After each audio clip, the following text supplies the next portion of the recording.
very good suspicion I know what you want to hear about tonight. Not LSU, not Arkansas. It's not like we're going to preview LSU versus Arkansas. We are. Just kidding. We are. A lot of you reached out and said, Blake, we heard you. You were watching the Yankees postgame. Yeah, ALCS Game 2. The Yankees lead 1-0. They also lead 1-0 in the series right now. We are watching it right here live in the studio. Playoff baseball, man. I love playoffs. Anything playoffs. Not so much NBA anymore. I got to be honest. March Madness, MLB, obviously college and NFL. Not really big in the NBA as I once was. But I know the real reason why you're here. It's not the Yankees. No. How crazy is it that Army and Navy could have playoff implications this year in college football? Now, I know what you're saying. Blake, both Army and Navy play Notre Dame. There's a strong chance that they might lose to Notre Dame or just slip up somewhere along the road in this season. And you're right. And just in case you didn't know, Army and Navy are both in the top 25 in the AP, deservingly so. And both of them are undefeated, deservingly so. So the interesting thing could happen here that Army versus Navy at the end of the year could have serious playoff implications. I know you're not here to talk about that. I thought that was wild, though. You know, at the current moment, you'd be in the playoff. You would. And getting to LSU, you know, it's kind of funny. I put out a clip video, or we put out a clip video last week saying playoff contender ? Boy, a lot of you were laughing at me. Blake, no, even in a win against Ole Miss, we're not going to talk about that. And lo and behold, I knew exactly what you'd do. Well, Blake, you think we got a good chance of the playoff this year? I see y'all at the grocery store. I see y'all at Winn-Dixie or wherever it is that we go, Carter's, if you're where I'm at. But I see you where you go. You stop me in the middle of the aisle in the grocery store. Think we're going to make it in the playoffs this year? Well, you would if the season ended now, but the season doesn't end now, and you got a really tough opponent this weekend versus Arkansas. So we are going to break down LSU versus Arkansas, things that they do that scares me. We'll get to that. I think you're in a tough spot this week. I really do. You know, last week I tweeted out and came out on here on Thursday and said, hey, listen, I got that feeling inside my bones like I'm a Maroon 5 song. Last week I had the feeling that no matter what happened, you were going to win. You were here. Most of you were here. This week I have a different type of feeling. This week, my gut is telling me, this is going to be an all-out war. It's going to be an all-out war. So we'll break that down. Tye Richardson joins us in about 30 minutes. Tye is from Hold That Line, ESPN, Arkansas. So going to have Tye going to be joining us around 7:30. We'll break down this game. We'll break down Arkansas. We might even go around the SEC a little bit. Who knows? But we certainly will do that. But let's get inside the chat. Oh, and at the end of the show, we'll do some Ask Blake too. So things LSU need to avoid is something I'm going to throw there at the end before Tye gets in here. We'll break down and preview LSU versus Arkansas. Got lots and lots of things that we got to get to. Christopher says the 501 via the 318-31 great. Mickey and Tyler Townsend, both in the 318, showing out, showing love. Fresh for you on YouTube says Yankees! Exclamation point, exclamation point, exclamation point. So does Rick. Yeah, man, our Yankees are in it. So this is what you need to do. I'm sure some of you are on your phone. I know you had the Yankees game on in the background. Turn that volume down for the Yankees because you can still see what happens because we got a lot of things that we got to talk about here tonight. I promise you. Todd says he loves the Yankees. I do too. I do too. Always got to represent for our Yankees. Andrew's in the 678. Georgia in the building. Mike Sand says the 985 Ponchatoula. Where you at? Yeah, Ponchatoula, man. I said this, I think, last week. What was it? It's not called the Depot. Maybe it is called the Depot. That place, Ponchatoula's got a really good restaurant, man, called the Depot. If you're around the 985, y'all need to get to it. And I am not a paid advertisement for that, but it really is. Rick says, if we go 3 and out twice and throw a pick in the first 3 possessions and let Arkansas get in the red zone, we won't win. Well, Rick, I think we have some of the same thoughts with that. Keith is in the 985. Good to have you in here. Todd also says, how is LSU ranked 14th out of 16 basketball teams? Yeah, I know that the staff is not very thrilled with that, but I think they're using that as motivation. So you got to go prove them wrong. You got to go prove them wrong. Arkansas, says Rick, got a pretty good ball club. Yeah, they got a really good ball club. Yeah, they got a really good team. Now, they've had some losses in there that are unfortunate. The Oklahoma State game, they had no business losing. A&M, I think that they weren't the better team there. I think A&M was the better team. And they turned the ball over, I think, twice in that game, maybe once. But Taylor Green was under 50% completion percentage again. But, man, I'm telling you, if they don't turn the ball over, they're scary. All right now. Y'all going to go ahead and mess around with it now. Y'all going to go ahead and think you need to go up to Arkansas and win. I think most of you are pretty reserved in that. They got a good ball club, man. That's right. We'll talk about that in just a moment. Derek says, coming through there or here, probably there, coming through right there in Hammond. What you think Green getting moved to receiver? What I think about Trey'Dez Green getting moved to receiver? I mean, he's not getting moved to the boundary unless you're in a situation where you need him on the boundary. I mean, he's going to be playing in the slot like Brian Kelly talked about. I mean, guys, he probably should have gotten more touches last Saturday. And look, I know that a lot of you tuned in last night for our Carter interview. I went back and watched. I just vehemently disagree with him on things that he saw personally. And that's great. We can come in here and debate and disagree, and we're still Tiger fans. But I look, and we'll talk about Nuss again here tonight. Main thing that you got to avoid is turnovers. But, man, I mean, there are dudes that he has open that he could check down to. He has guys he can check down to. I mean, the interior of that offensive line, go back and rewatch the game. I dare anybody in here to go back and rewatch that game. And you know the outcome. Just go watch the interior of that offensive line. Were they great? No, but giving up pressure after pressure. Nuss got pressured 6 times and 53 dropbacks on Saturday. I really don't want to hear that. Like I really, really, really don't want to hear that. You got to be messing with me with something. J4B says, hear me out. Irrelevant now, but I bet if we played USC at this point in the season, we win that game. Probably, but you don't, unfortunately. Andrew says, did you see the DM I sent you this morning? No, the interns will check DMs. I did not see the DM that you sent me. I don't see a lot of DMs. I mean, the only DMs that I'll probably see are on Twitter. If it's on Facebook, I'm not going to see it. Dex says, the 337, we out here. Good to have you in here with us, but no, I don't see your DMs.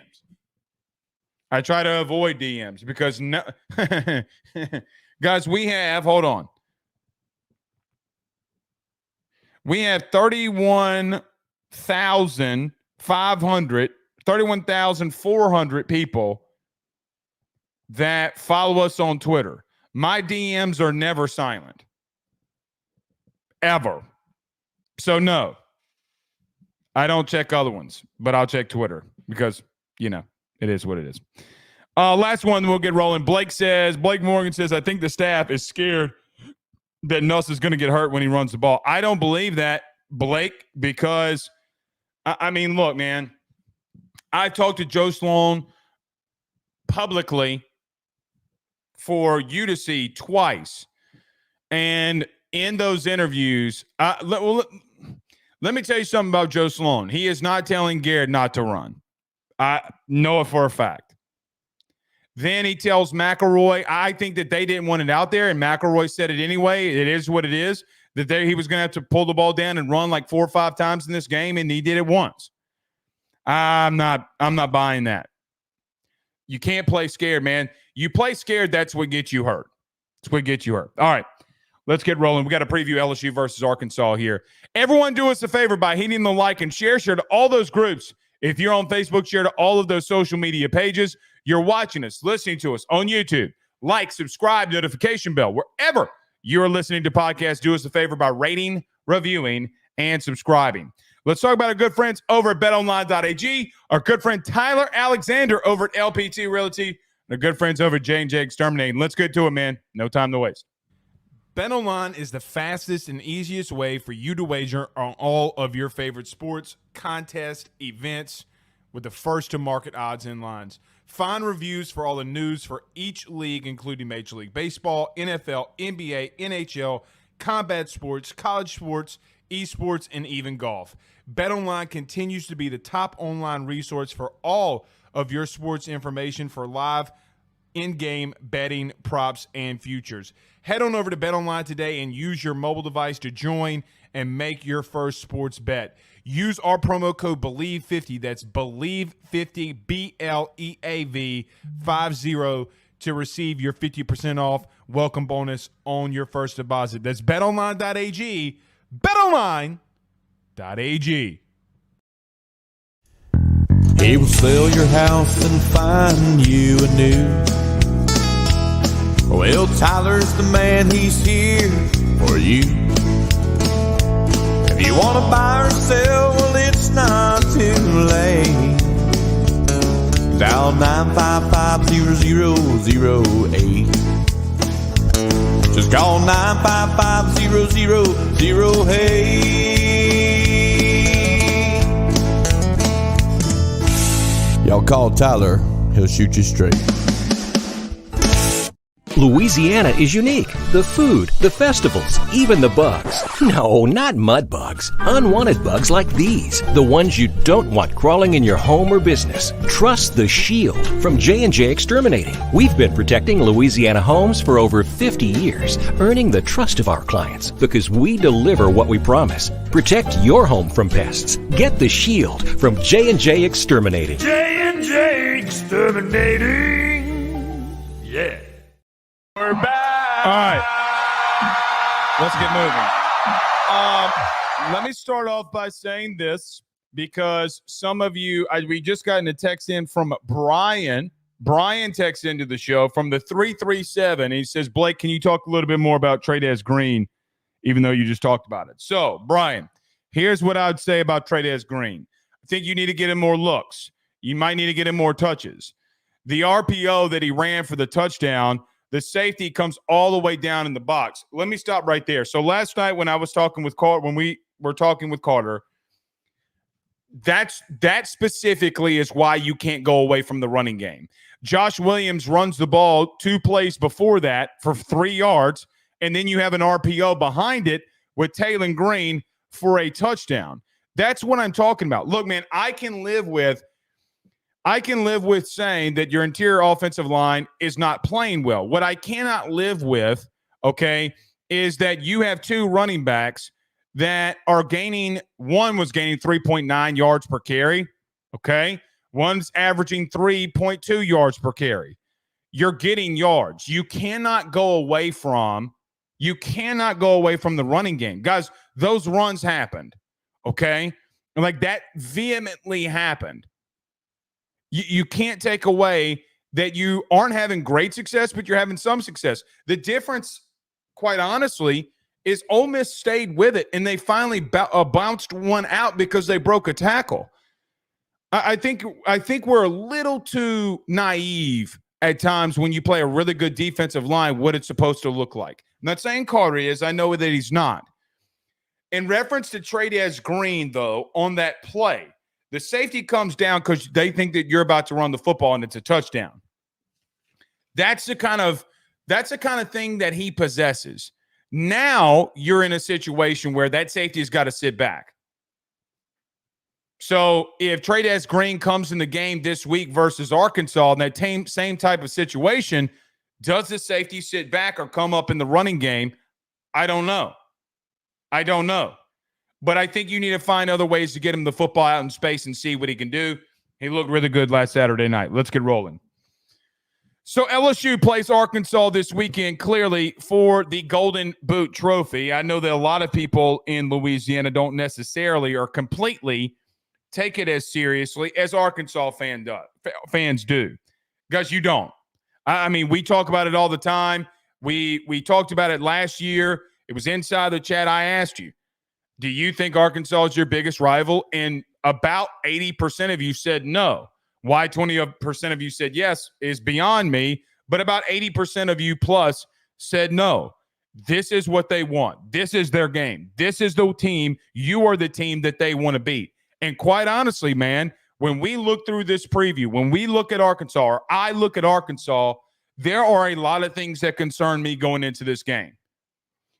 Guys, we look at Arkansas and say, oh, man, they blundered Oklahoma State.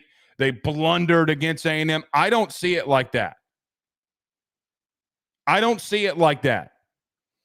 it as a team that's got a new offensive coordinator with a brand new quarterback that's got 2 losses midway through a season. The quarterback is very athletic. He's having some issues throwing the football down the field, but man, when he gets out in space, he's very dangerous. Sound familiar? Because that reminds me of 22. You blundered a game in the beginning of the season. You got beat by a better opponent in the middle of the season. A&M could potentially be a 9-3, 10-2 football team the way that they're playing at the current moment. And there is a chance that Arkansas can make some noise in this league. They are that good offensively. The problem has been, even though they're the 8th team in the country when it comes to total offense, they turn the ball over religiously. Now, they didn't turn the ball over against Tennessee, and quite honestly, it's why Tennessee got beat.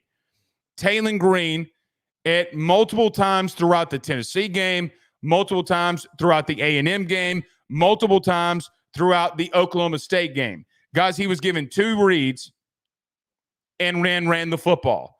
Again, does this sound familiar? Now, Taylen Green's not Jaden Daniels. I think that Jaden is more electric and can get in and out more than Taylen Green can. But Taylen Green, when he takes off and running, if he is going to be the starter and the quarterback for this game, we'll ask Tye Richardson that when he joins us in just a moment. He scares the bejesus out of me.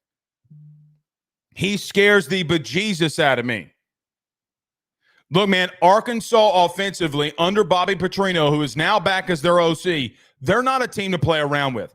Listen, I could make the argument. I could make a serious argument that if they were more efficient throwing the football, it would be facing an offense like you did a week ago. Now, they do different things. They're going to go under center, and they're going to be physical at the line of scrimmage. They're big up front, and they will be physical. Guys, they went up against one of the better defensive lines a couple of weeks ago in Tennessee, who's got multiple, actually 4 NFL guys are on that Tennessee defensive line. Guys, there were moments and times where they were pushing them around. That's why they were able to retake a lead and stay with them for an entire half. Now, I don't think that Arkansas, for what it's worth, has faced a team that can attack them the way that the way that LSU can. They haven't. I don't think Oklahoma State can attack Arkansas the way that LSU can. Nor do I think A&M could. But A&M sure could damn run the football. But they still can't attack them through the air the way that LSU can.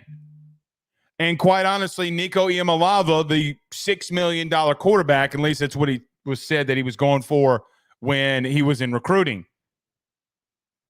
Guys, he has been very bad of late. But when I look at Arkansas, I look at them offensively. Guys, they're going to be very physical in the running game. They are not going to abandon it. no matter what happens in this game, they will not abandon the run. Running the football, they're 33rd in the country. And I look at them, it's not, they early in the season would hit some explosive plays with Jackson and Green and others. But, man, they are a very physical unit. They're going to run stretch zone leads. They're going to get the ball to the outside. They're going to make their big running backs, one that's 253 pounds. They're going to find a way in one crease and one hole and make one cut backs. They're going to make one cut and get upfield, and they're a bowling ball going downhill.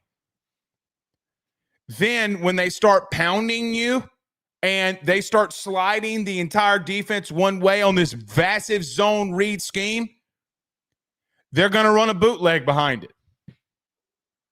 And Taylen Green's going to have two options, and if those two options aren't there, he's going to take off. Guys, they are a top 10 offense right now statistically. And it's not as if that they have not been tested and against opponents that have really good athletes. I think A&M defensively, that front is really good. Now, it doesn't stop the fact that Taylen Green has had massive deficiencies. The deficiencies that he's had is that, man, he's been, of the last 3 games that he's had, 2 of them, he's been under 50% completion percentage. He's very erratic. When he's on, he's on. But, man, when he's off, he's off. But sometimes it doesn't matter if you can't keep contained and get him down to the ground. Guys, the best thing that A&M did, best thing, quite honestly, Tennessee did, unfortunately, was even if they didn't bring him down behind the line of scrimmage, they rallied when he scrambled and got him to the ground.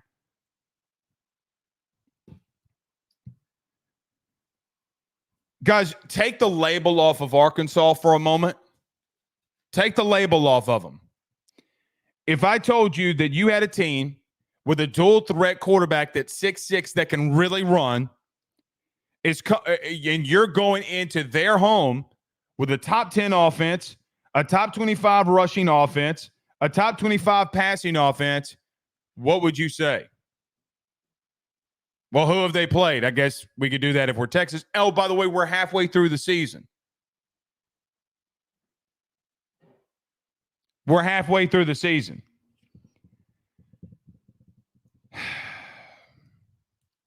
They scare me, man. They really scare me. And the things that Bobby Petrino does, the things in positions that he's attacked, I mean, guys, he's a really good offensive coordinator. He's a really good offensive mind with, I think, the philosophy on some of it of what Sam Pittman wants to do. Guys, Sam Pittman wants to run the football down your throat. Doesn't matter that some years he's not been able to do it. But, man, I got to be real with you. They can be terrifying if they're on. Now, what have we seen from SEC teams around the country or around the conference coming out of a bye week? Guys, all of them have started off slow. Well, I guess besides Bama, because they really started kicking the shit out of Georgia, but Georgia came out slow. You came out slow. And many and others who have already had bye weeks, Missouri, have come out slow out of the gate and have really had issues offensively. Hopefully that is Arkansas. And hopefully your defense and Blake Baker, which I have actually tons of confidence in, to find ways to slow them down. Actually, I have a lot of confidence that you could slow them down. But they're going to lean on you all night, and they will not abandon a physical running game. Guys, they didn't care against Tennessee that it was 3 yards in a cloud of dust. You know why? Because at the end of the game, they broke Tennessee. And those runs that were there at the end of the game propelled them to win. So I look at them offensively and say, I think LSU on the perimeter is more athletic. Ironically, I think you're more athletic. They are big and physical, but you are more athletic than they are. They got big-bodied receivers. They got a little shifty guy in Tesla. Satangia is a speed guy that if you let get over the top, he's going for 7. If Taylen Green can find a way to hit him like he did a couple of weeks ago against Tennessee. So I look at this Arkansas offense who has, on average, 485 yards per game. 484.8 for all of those who want me to be completely correct. Because they are averaging 485 a game. I don't think that they've played a team like you that's all around complete. No, I don't think Tennessee is. I don't think Oklahoma State is. I think A&M could be a very good stepping point on where they may be. Because you're going into the hostile environment, not the same kind of hostile environment that you produced a week ago, but you're going into a hostile environment with a fan base that vehemently wants to win. They're going to be loud. They're going to be rocking. And we're going to talk about this on Thursday ad nauseum. If you don't take the crowd out early, it's going to be an issue. It's going to be an issue. But they present a lot of things that scare me. You know, Armstrong, the wide receiver, who's a big-bodied, 6'4", 205-pound wide receiver, man, he's very physical at the point of attack. Goes in high points footballs. I think, what was it, a couple of weeks ago, he had 9 catches for over 150. Kid can really play. He's very physical. And guys like Ashton Stamps, Zy Alexander are going to have to be physical right back with him. You know, I think of Ashton Stamps, and I think it was the first catch of Trey Harris on Saturday night.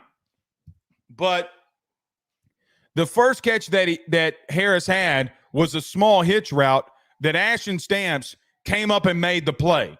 He was playing off coverage, hitch route. Here comes Ashton Stamps. Can you make a tackle? And Brian Kelly alluded to this pretty heavily in his press conference yesterday. Hey, man, you want to know what the biggest difference is from one year to the next? Because it's tackling. Arkansas presents a very tough challenge for you. Because if you're not assignment correct in every little thing that you do, and they make and execute the right play, they will beat you. Like, for example, if you get sucked in on a play action on a boot, Taylon Green's going to go off on you. Now, his health is a concern, and again, I don't know what I don't know about Arkansas. I don't know what I don't know about him.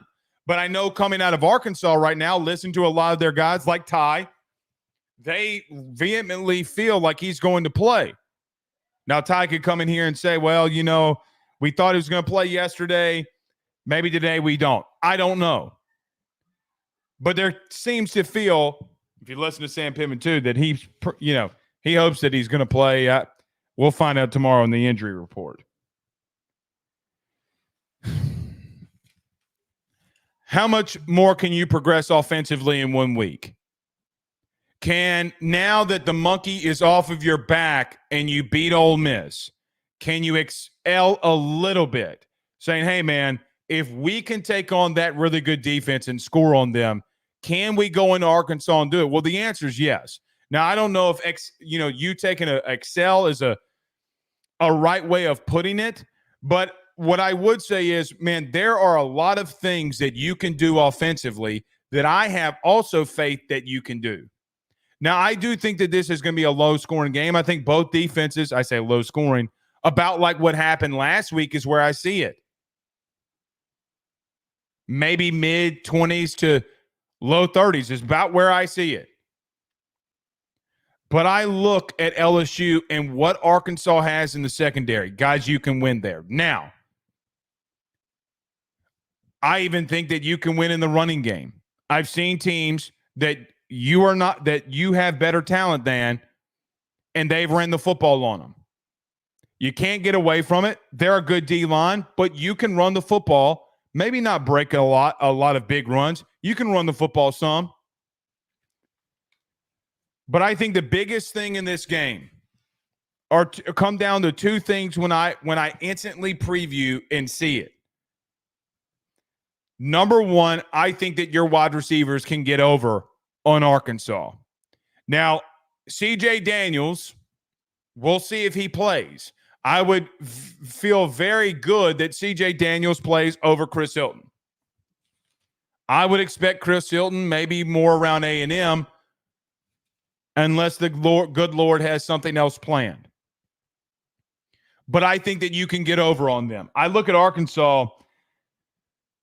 Pass defense, they're tied for 33rd in the country. I think that's very much inflated because they played a true freshman in Marcel Reed. They play Nico Iamaleava, who is not good. They played Arkansas Plum Bluff, and then they played Oklahoma State with Alec Bowman, who guys got benched at Oklahoma State. And some people don't know if he's even still on the team. There was a rumor going around during the weekend that Alec Bowman had quit. So if you look at it from a statistical point of view, you would say, man, their secondary has been pretty good. No, I think you can win there. Actually, I know that you can win there. You're going to see a lot of man on third downs. You're going to see a lot of blitzing. That's who they are. And Nuss has got to be ready. But I think that you have the better overall. If there's a mismatch, it's that one. The second thing that I would say that LSU that I think is a big issue from one thing to another, an LSU advantage to an Arkansas weakness. Guys, Arkansas is 87th in the country in sacks allowed. Now, you and I both know who we had a running quarterback around here last year. Sometimes that number can be inflated, right? Because of when a running back wants to take off, sometimes they'll, run a little too soon and get sacked. That has happened with Taylor Green. Because one thing that is undeniable about this LSU team right now, you are number 4 in the country in sacks. Now, a lot of that's led by Braden Swinson. Your DN outside linebacker, whatever you want to label him as. But there are some things that you vehemently have to avoid. Here's 2 of them that we'll talk about more and in great length on Thursday. You cannot be like Arkansas has been in the early part of the season and turn the ball over if you're Nussmeier. Cannot happen. You got to take the sack. Because this team wants to run the football on you and kill the clock. And if you allow them to do it, you are going to go into Vietnam and lose. You're going to lose. This isn't a game. At least not to me.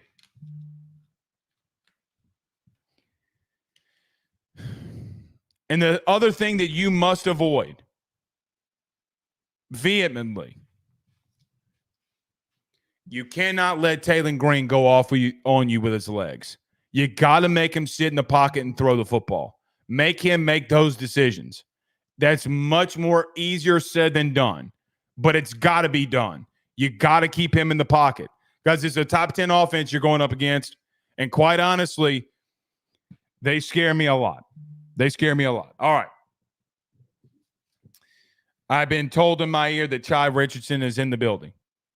That's what I've been told. So, we're going to get to a very quick break. When we come back, Tye Richardson. Hold that line. ESPN Radio Arkansas is going to be our guest. Stay with us. We'll preview some more Arkansas Razorbacks next. See you on the other side. Louisiana is unique. The food, the festivals, even the bugs. No, not mud bugs. Unwanted bugs like these. The ones you don't want crawling in your home or business. Trust the Shield from J&J Exterminating. We've been protecting Louisiana homes for over 50 years, earning the trust of our clients because we deliver what we promise. Protect your home from pests. Get the Shield from J&J Exterminating. J&J Exterminating. Yeah. Guys, I want to talk to you about our good friends over the Drake Williams Law Firm and Drake Title Company. Are you facing tough times due to an injury from a car accident, navigating the complexities of divorce, or purchasing a new home? At the Drake Williams Law Firm and Drake Title Company, they understand the challenges you're going through, and they are here to help. The lawyer team of Ernie Drake III, Ryan J. Williams, and Summer Vignair, along with Morgan Daniels, have the experience and proven track record to give you that peace of mind. Give them a call today at 985-386-7600. That's 985-386-7600 to schedule a free consultation at their brand new office located in historic downtown Ponchatoula. They're also doing a special, the AYS special. If you're refinancing or closing on a home in Southeast Louisiana, request the Drake Title Company to handle your closing. If you mention Blake Ruffino and AYS, you're going to receive a $400 discount on title fees. Again, give them a call at 985-386-7600. Let them know that Blake Ruffino sent you on by. Guys, let me tell you about our good friends over at Easy Free Bail Bonds, LLC, where they get your feet back on the street. There may come a time where a loved one or yourself is arrested and you don't have enough money to get bail from jail. Easy Free Bail Bonds will assist you in the process of getting bail bonds for your family. These bonds are a way to ensure that you're financially covered when a predicament like an arrest occurs.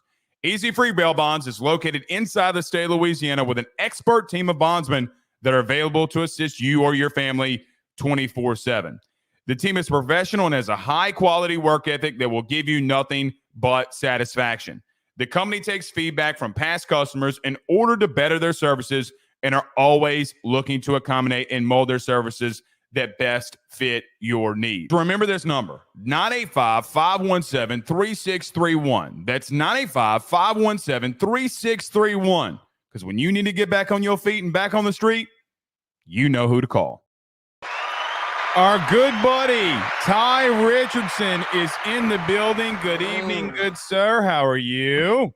Blake, good to hear from you, man. Good to see you as well. You got a big one in Fayetteville brewing up this weekend. I know we talked on Friday. I know that the Arkansas faithful are really, really looking forward to this. But I got to ask you, with that picture behind you, are you like in a log cabin in the Ozarks over here? Like, what are we doing over here? Where are you at right now? No, this is the new house. It somewhat resembles a home of sorts. It's not all the way there yet. I just got a grill actually today for my buddy. Listen to this. So you're going to rip me for this as well as most of your audience, but I have been air frying steaks, Blake. And so my friends got so sick of it. No, I'm not gonna rip you. Look, I've been on carnivore for the last 7 months, and I have done it. It is exceptional. It's exceptional. Yeah, I think it's good. All right. Well, you're like the only adult male outside of myself that does it. So I'm glad we have that in common. But I've been doing that and sending them videos and pictures, not with any intent whatsoever, other than just annoy them. And they all chipped in like good friends and bought me a grill, and not just good friends, great friends. And they bought me a meat place gift card too. I had no intention of trying to siphon off money from my friends because I was too lazy or too cheap to buy a grill. They just happened to do it. So I finally picked it up after it's in like 2 months at my friend's house. So that's kind of the backstory on what's been going on in my world as of 2024. Hey, I love it, man. We don't actually. Well, I guess we have a grill. It's one of those hot. What do you call those? The griddles. The griddles. You know, the Blackstones. We have to go with the Blackstones here. You know, because we got kids around here. Sometimes you got to pop on some pancakes, some eggs, some bacon. Yeah. You know, I mean, it's just how the world works. But I will say, I love that Blackstone. I do. It's elite. I mean, Blackstones are awesome. And I can imagine Mr. Fino being a pretty good father when it comes to knowing what to do on that sucker. Oh man, we're out there. I learned the hard way. I mean, I'm just gonna tell you, trial by error. Trial by error. All right. Yeah. Tom, let me ask you this before we get rolling into previewing LSU versus Arkansas. How crazy has this college football season been? Because listen, at the end of the year here, there's a strong possibility that Army versus Navy has playoff implications. Yeah, I think that when's the last time that those teams have been viable for potential really, the last time we had a world war, ironically. Jeez Louise. Yeah, it's been nuts. I think the departure of Nick Saban has had a lot to do with that because there's this huge vacuum right now, not just in the SEC, but the rest of college football. Who's going to take over? I thought it was clearly going to be Georgia. Turns out they don't have any playmakers. And they're an underdog this weekend against Texas, which I assume Georgia would be a slight favorite heading into that game. I had Texas and Georgia meeting in Atlanta for the SEC championship, Instead, the Bulldogs lose that one to Alabama. They still got to go to Oxford, even though Ole Miss is really a little bit. I think a lot of people still like Texas this week, and I'm going to take the Bulldogs to get a much-needed win and level the playing field a little bit with the rest of the Southeastern Conference. But, yeah, I think it's Nick Saban, the transfer portal, NIL. There's a lot of variables, but it sure has been enjoyable. I know as an LSU guy, you look at the Tigers and you look at the landscape of college football and say this should be a team very much that could be in the playoff hunt, but you never know with LSU. Talent's always there. I'm curious to see what Brian Kelly is able to do with the rest of the season if they fall in Fayetteville this weekend, which Blake, to be clear, I think if Taylen Green is healthy and plays, I think LSU's going down just because of the emotion that was sucked out of them after that Ole Miss win. Well, this is how I labeled it, Ty, okay? Everything that happened from an emotional standpoint, from an in-stadium standpoint, am I wrong in feeling that Arkansas fans are about to replicate what LSU fans did last Saturday? Yeah, so this is Brian Kelly's first experience in Fayetteville. Blake, I was talking to you this week, or last week, I should say, and I want you to get you up here at some point because I like the experience. Listen, I'm honest about Arkansas. This is not one of the top 5 or 10 venues in college football. It's just reality. I know some Arkansas fans will try and say otherwise. Baum-Walker Stadium is second, maybe to only the dude in Starkville. I know Alex Box is rocking at times, but and then Bud Walton's a top 5, top 3 arena in college basketball. But you've got a top probably 20 venue in college football, I'd say, and it is a chance to be at Zenith this weekend. They expanded it a couple years back, and the only time it's busted 80,000, Blake, is when Garth Brooks was in town. And I know that concert in Baton Rouge was probably the most insane thing I've ever seen in my life, especially when he played that song. But I would say we were there. Me and my wife were there. It's like 154,000. Can you imagine? That was it. I mean, I remember texting you about that. It's unbelievable. But I think this has the chance to be one of the more hostile crowds in the stadium's history. Greg McElroy, former Alabama quarterback, said the loudest place he played in college or NFL football was Arkansas back in 2010. That was the number 1 team in the country. Will it reach that point? Probably not, but it will break some records. You'll see probably a top 3 or 4 attendance this weekend, if I had to guess, Blake. Ty, looking at this game, you talked about Taylen Green if he's healthy. You said if you had to put all your money if he plays on Saturday, yes or no? I think so. Pittman kind of made reference to it earlier this week, and I say earlier this week, yesterday, I mean, and I just think there's a backstory with this matchup, and I don't know if you've discussed it yet. Nussmeier's a Flower Mound kid. Taylen's a Louisville kid. They played each other in high school. Nussmeier beat him. And so you've got this. I did not know that. I did not know, nor have I discussed that. That is interesting. Blake, I got someone's knocking on my door. Can I go check this real quick? Yes. I'm sorry. Yes. Sorry. Right. Ty Richardson, ladies and gentlemen. Hopefully he comes back. Do y'all think he's going to come back?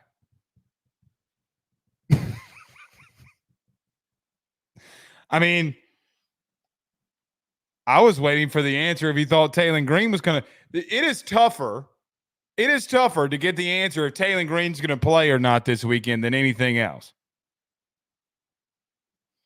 Maybe nobody in Arkansas wants to label it.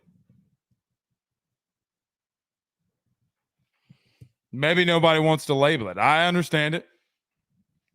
I completely understand it. So somebody's at his door, man. You know?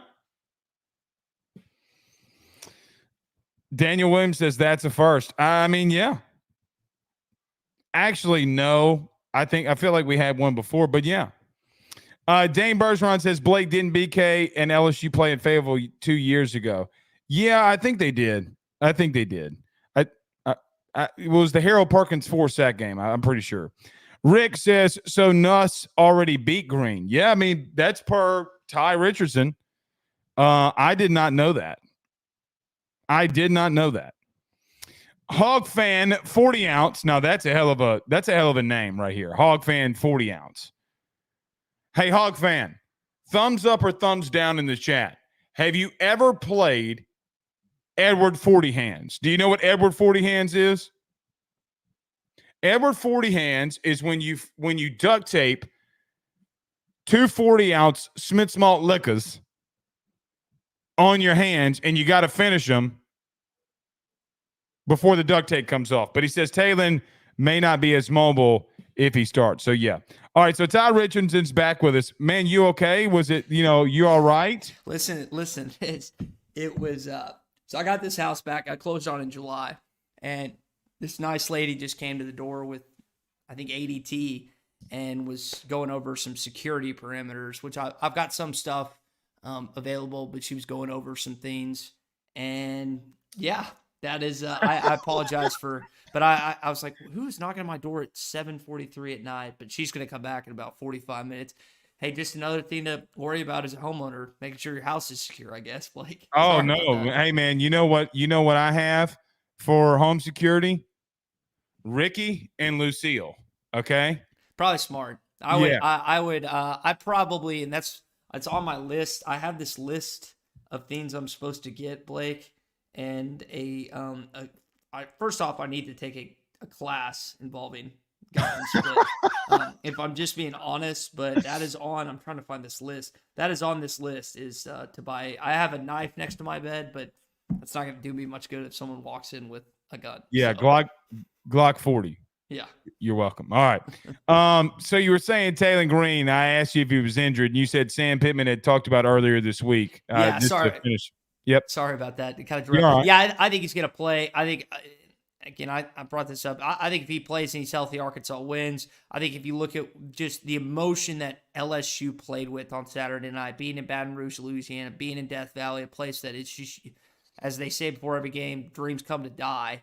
And Ole Miss's dreams continue to die and will forever die, it seems like. Hadn't won there since 2008, which is insane. You know who beat them in 2008? Houston Dale Nutt, who, by the way, the previous year beat them in 2007 when he was coaching the Arkansas Razorbacks. Also beat the Razorbacks in Fayetteville that year, which Ole Miss hasn't won in Fayetteville since 2008. We'll see if that trend stays the same. But, yeah, Talon's versatile. I heard you talk. I was listening to you before I came on. He's a guy that you can't get outside the pocket. He's not an elite passer by any stretch of the imagination, but as I mentioned, him and Nussmeier played each other in high school, one Flower Mound, one Louisville. I think he really wants to beat him, even though it was a high school football game compared to college. I think there's still a little tenacity there, if you know what I mean.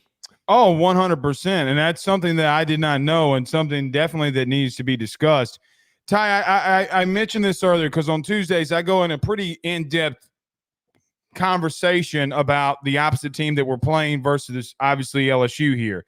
And what's interesting, man, if you eliminate the turnovers, this Arkansas offense is pretty freaking good. Yeah, that's what Sam Pittman says after every game, Blake. Said if we don't turn the ball over, we can play with anyone in college football. They haven't got blown out yet this year. They lost by 8 in Stillwater, and they lost by 3 or 4 against Texas A&M. I think it was 21-17 the final. Yeah. So the deal is, like, when, as you said, when they don't turn the ball over, they don't not only compete, but they can win. And they've got a defense like Travis Williams with the SEC roots, playing at Auburn, coaching at Auburn. Mm-hmm. He knows how to coach. And I know LSU fans have been very frustrated the last year and a half with their defense. And I don't know if it's that much better. You've got guys coming off the edge. I know they're top 5 in the country in sacks. They still get up yards and points here and there. This is going to be a real interesting test because Arkansas's tackles are not that strong. I say not that strong at pass blocking. Carmona Jr. is going to get drafted. His run blocking is superb, and he's a leader. But him and Blackstock have to improve their pass blocking skills. So Weeks coming off the edge, I saw him run over that Ole Miss running back right before regulation and then take down Jackson Dart. I mean, if they have success on Ole Miss's offensive line, they theoretically should have success against Arkansas. We'll see if Arkansas can have a similar type of game plan like they did against Tennessee, where they stoned some pass rushers that typically have been good all year like LSU. What's the biggest thing? What's the most success that you think Arkansas is going to have on Sunday? Well, I'll explain. Like, meaning you said that you think that LSU is going to Fayetteville and losing. And I think it's a very tough spot for LSU to be in. I mean, I've been saying it today and yesterday, so I guess the last 2 days. I mean, if they win, in your opinion, it's because of why? Sorry, I missed it. It was if LSU wins or if Arkansas wins. If Arkansas wins, it's because of why? Why does Arkansas win? I think it's that defense. Nussmeier, like, I know he threw that 4th down pass. I know he threw the one to Lacey that cover your ears, Ole Miss fan, or cover your ears, LSU fans, that may have gotten away with an OPI on that play. Let's just be honest. Cover your ears too. Yeah. Let's be honest. But he was what, 22 or 41? That's not like out of this world. He threw 22 picks. 51. Yeah, he was 22 worse. 51. Thank you. I gave him too much credit. So this is the same kid that Arkansas beat back in 2021. Now, he was a true freshman back then. Maybe it's a little unfair depending on them then. But this game is very much within the reach of both teams. And I think Arkansas just gets the edge of being at home. And I think that defense, while they haven't been forcing turnovers all over the place, really Auburn's the only one, I think the defense will do enough, and that crowd will give them enough energy, as it did LSU this past weekend. Like you said, it's going to be the same type of atmosphere Saturday night. Like, Ole Miss and LSU fans care equally about that rivalry game, the Magnolia Bowl. LSU and Arkansas fans and players and coaches, Arkansas's up here, LSU's like down here. It's not close. There's no equal part of want to in this game. The Golden Boot, what does it get locked up in a closet in Baton Rouge? It's on display in Fayetteville. We care about this game immensely. And that has played a big role because there hasn't been a team since DiNardo that came into Fayetteville less talented than Arkansas. And yet Arkansas has still had either success winning or it's been really tied a good chunk of these games. So yeah, I like the Razorbacks to win this because of that defense, man. That's a long-winded answer. If LSU wins, they do it how? Lacey and Taylor. Taylor's a dog, man. I mean, that should be touchdown. I know he put his elbow down, so they called it back, and rightfully so. But man, what did he break, like 3 or 4 tackles? I mean, that's an NFL tight end. It helps when your dad is, a freak show. Yeah, right. And he's been fun to watch. I love that catch he had against Alabama 2 years ago as a true freshman. And then Lacey, it's just like you lose Chase, you lose Jefferson, you lose Thomas, you lose Neighbors, and they just reload in Baton Rouge. This is what amazed me about LSU for all these years. You had Jarvis Landry and Odell Beckham on the same team back in 2011, and you didn't throw the football. They have always had like a dog at receiver. I remember Dwayne Bowe. I mentioned those two guys. LaFell. I mean, LSU has just had so many good wide receivers over the years. You forget that they lost an NFL guy or two the year before, and it changes out every single year. And that kid's unbelievable. I would say those two are the biggest reasons. As long as Nussmeier doesn't make mistakes, then yeah, LSU's gonna have a great chance of winning Saturday night. Ty, I look at one thing that I want to get your thought on, because I think I kind of want to bring it back to this. I think the biggest key for me in the week for LSU, if they win, would be if, like you said, that pass rush gets after Taylor Green, who may or may not be fully healthy. I mean, look, 87th in sacks allowed. I mean, I think you were right on LSU can get to him. The question becomes, and the thing that it inverts itself very quickly, is if Taylor Green finds a hole and he gets running, LSU's in trouble because they're going to have to play man behind it. So I don't know if like that's the game inside the game, like whatever team wins that exact battle, they win. But man, I have almost on a Tuesday convinced myself that's the ultimate battle right there. Am I wrong there? No, I don't think so. And I think it goes under like how healthy is Taylor Green. I mean, it's one thing if he plays, but a bone bruise, it stays with you. A lot of times, depending on the severity of it, that's not something that just goes away. It lingers a lot of times. Right. He can ice it. He can work it out. They can have the best doctors and trainers in Arkansas looking at it. And if it hurts, it's still going to hurt. And you just, as an Arkansas fan, I just hope that not only is he healthy enough to play, but healthy enough to be as mobile as he's going to need to be to evade LSU defenders. Because if he's not up to his standards, which I would guess they're going to be slightly down, depending, I don't know his health, then that favors LSU. And if you're Brian Kelly, not that you root for injuries, but it makes your job as the head coach much easier trying to figure out this Arkansas offense than it would have been if Kalen hadn't got sheep shot in that Tennessee game. I mean, what a dirty play. It was very dirty. Are you surprised that we don't have a pretty firm status of where he's at the current moment? No, because, I mean, coaches, it's gamesmanship. And I was joking last week. I was like, I don't care if Sam Pittman's wife asked him what the Taylor status. I'm telling every single person I know, he's questionable. We won't know until the game. I mean, that's what I would do. And, like, I don't know why, like, coaches sometimes, and I guess it's also what the player, like, you obviously have to talk to, it's a reach, but like the player, the family, and stuff like that. And there's some of them, it's like, yeah, you can discuss this, and others want to keep stuff in house because they have pro aspirations or whatever the case may be. But I would have told everyone, yeah, he's questionable. We'll find out during the game. And because there's no set standard. I mean, on Saturday's the last one that you have to confirm if they're out or not. So. I mean, why would you say that he's probable? Because I mean, here's the look. I was bitching about this time on Monday. I was mad that nobody in the press conference asked Brian Kelly if he's scheming up for two different quarterbacks. Now I know a lot of them have Singleton and Green. I don't want to say they're the same, but they have the same traits that they can move and get out of the pocket and things like that. But I mean, there's a very strong possibility Blake Baker's making sure that he's ready for both of them, not just one. Yeah, and that's, again, goes behind the gamemanship. So you make Baker spend more time on preparing for both than he would if he was just concentrating. If Pittman came out on Monday and said, yeah, Taylor's starting. That's what you do.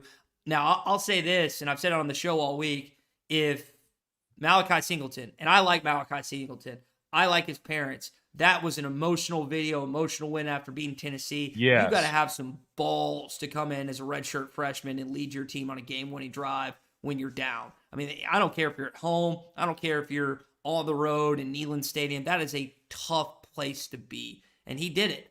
And you could say, well, Tennessee let him score, blah, blah, blah. He still had to get him down there. And credit to that offensive line for really stepping up. But I say all that to say that I think if he starts, they won't win this game. It would be very similar to Malik Hornsby 2 years ago, who played instead for KJ Jefferson because KJ was hurt.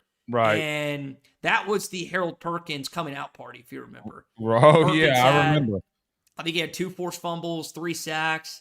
And that's when everyone was like, oh, who is this freshman 5-star that's starting at LSU that you just don't see? It's like Ryan Williams at Alabama. You're just like, you can't believe that this kid is 17 or 18 years old. But, yeah, I would expect a type of game like that where Arkansas's inability to score would hurt them enough where LSU would leave the victor. Now, again, Singleton starts. I'm taking LSU. If Taylor starts and is healthy, I'm taking Arkansas. Last couple of things here for you, Ty, before I get you out here. I appreciate your time. Tye Richardson, of course, man. Hold that line. Who's the best team in college football, or specifically, even if you want to say SEC? Because I don't think it's Texas. I don't know yet. Okay. Well, they hadn't played anyone. Like, the Michigan game was supposed to be the marquee game. Michigan is not good. They've switched quarterbacks since then, so I don't know if that game would be any different. But I mean, they're on their third quarterback. The total kid's starting now. Yeah, you're just like, when you dive into Texas's schedule, they haven't played anyone. So this weekend will tell you a lot if you're Steve Sarkisian, the Texas head coach, to say, hey, what's our football team all about? We're at home and we're favored against one of the best programs in the last 5 years in college football. This is where we should win. Now, this is where Texas usually loses in a game like this, or at least they have the last decade and a half, but maybe this year's different. I think for Georgia, this is a massive game for Kirby Smart. And things are not going to spiral out of control, but first off, he didn't get a flag for pushing that Mississippi State quarterback. There was no memo sent from the SEC. Like, how do you not do something if you're the conference office? I mean, he shoved a kid. And I'm sitting there. I didn't see it till Sunday. I don't know how I missed it on Saturday. I didn't see it till Sunday. And I watched it and I was like, okay, maybe it's got to be something I'm missing. And I watched that replay like 20 times. And how he has not been reprimanded for that is beyond me. But to your original question, I'm sorry I'm long-winded. I'd still give it to Texas by default. Not because they've earned it. It's literally default. Ohio State lost in Oregon this weekend. You might have said them, but Texas is just there. They're the not last one standing, but they're standing right now. My question for Texas, and even regardless of what happens, I don't know who wins, but I'll say this. I don't know, like, if they can't go to an Arkansas and lose.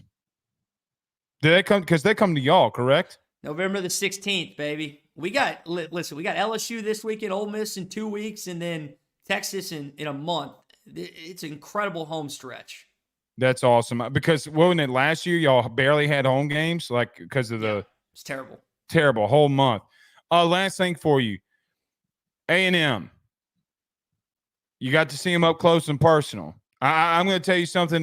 Here's my God's honest opinion. There's a strong likelihood that you can be in that last game of the year with A&M in Texas, and that be they play that weekend and they turn around and play in the SEC championship. Ugh.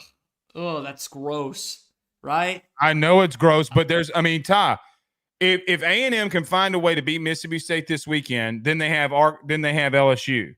Mm-hmm. Okay, I don't know if LSU's. I feel pretty strongly LSU's going to split these next two. Either they're going to win in Arkansas and lose to Kyle Field, or they're going to lose to Kyle. I don't know. But I've got LSU beating A&M, by the way, in Kyle Field. I really do. Why do you think they'll beat them in Kyle Field? Because I'm like you. I don't think they lose two straight. I have them losing this weekend and then winning next weekend. I think they'll bounce back. You could not have met an Arkansas fan that was cheering more for LSU this past weekend, Blake. The whole week I was gung-ho for LSU all week. Because I didn't want them to come to Fayetteville. Can we tell them our conversation? Yeah. When you call me on Friday? All right, just to give some context, you called me on Friday like, Blake, they got to win because we got to have this environment in Fayetteville next week. And and now it's going to be there because they're top 10. They're number 8. Listen to this stat, Blake. This is the first time in the history of Arkansas that they have had 2 straight top 10 opponents in Fayetteville consecutively. Really? Isn't that wild? Like, they played games in Little Rock or they played them on the road. First time ever in the history of this football program that they've had back-to-back top 10 games in Fayetteville. And that's significant.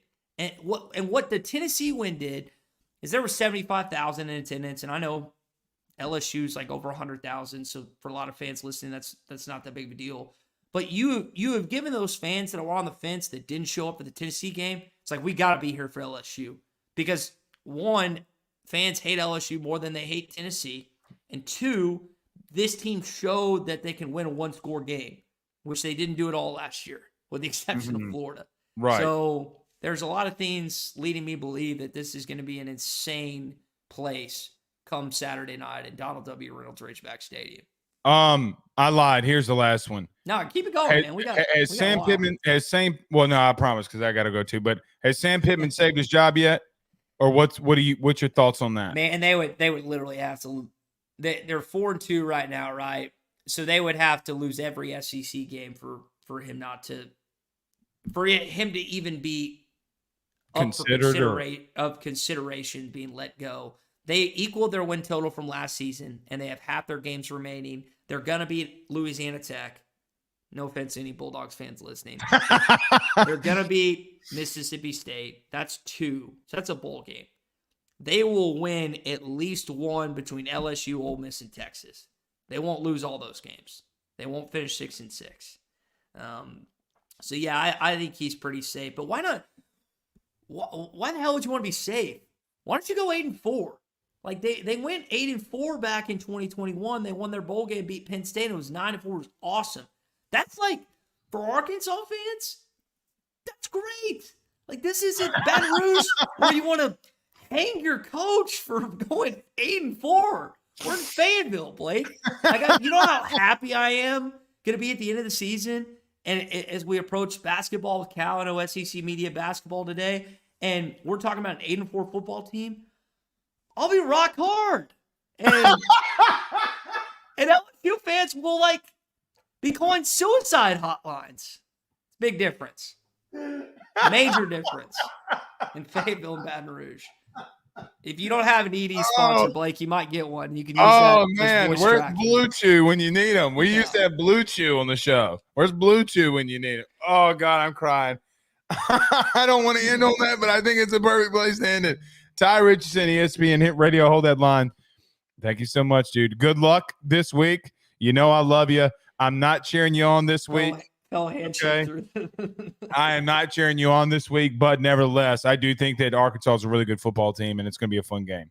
It's going to be a battle, man. Can't wait to watch it. And for your listeners that make the trip, hopefully our fans are accommodated and nice, even if the outcome doesn't favor the Razorbacks. Because I'll tell you this, man. On our national show, Ruffino and Joe show, I mean, we've been talking about Arkansas the last couple of weeks here.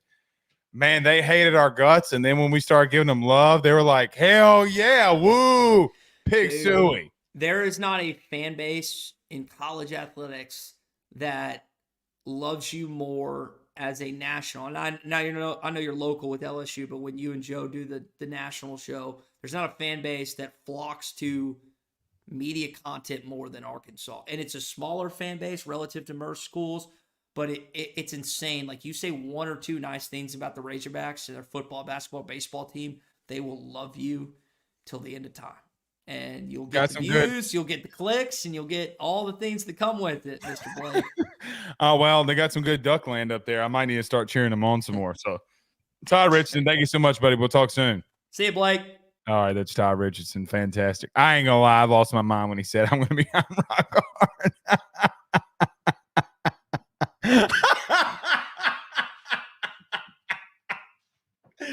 Oh, that's what makes him great, man. That's what makes him great. All right, I got to get out of here. We were taping some stuff from Ruffino and Joe. We will see y'all again tomorrow. Y'all have a good night, man. Peace out, Girl Scouts.